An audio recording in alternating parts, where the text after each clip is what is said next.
Hello guys, welcome back to our channel. വീട്ടിലെങ്ങനെ നല്ല നെയ്യ് ഉണ്ടാക്കിയെടുക്കാൻ നമുക്ക് നോക്കാം. അതിന് വേണ്ടി പാല് നന്നായിട്ട് തിളച്ച് തൂവണം.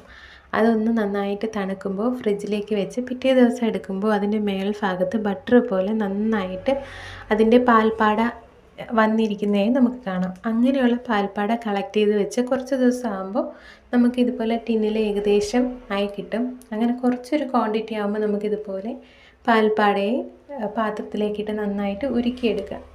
ഇങ്ങനെ ഉരുക്കി ഈ കട്ടും നെയ്യും സെപ്പറേറ്റ് ആയി വരുന്ന ഒരു സ്റ്റേജിൽ കട്ട് നല്ല ഗോൾഡൻ ബ്രൗൺ ആവും. ആ ഒരു സമയത്ത് നമുക്ക് ഫ്ലെയിം ഓഫ് ചെയ്ത് നല്ല സ്റ്റീൽ അരിപ്പിൽ സ്റ്റെയിൻ ചെയ്തെടുക്കാം. അപ്പോൾ നമുക്ക് ഇത്രയും നെയ്യാണ് ഇതിൽ നിന്ന് കിട്ടിയിട്ടുള്ളത് കേട്ടോ. ഇത് നന്നായി തണുക്കുമ്പോൾ ഒരു കണ്ടെയ്നറിൽ ഒഴിച്ച് നമുക്ക് ഫ്രിഡ്ജിൽ സൂക്ഷിക്കാവുന്നതാണ്. നമ്മൾ ഫ്രിഡ്ജിൽ വെച്ചെടുക്കുമ്പോൾ നമ്മൾ വാങ്ങുന്ന നെയ്യുടെ അതേ കളറാണ് കേട്ടോ. നല്ല മണമാണ്, വാങ്ങുന്ന നെയ്യ് പോലെയല്ല. അപ്പോൾ എല്ലാവരും ഒന്ന് ട്രൈ ചെയ്ത് നോക്കുക കേട്ടോ. ബൈ.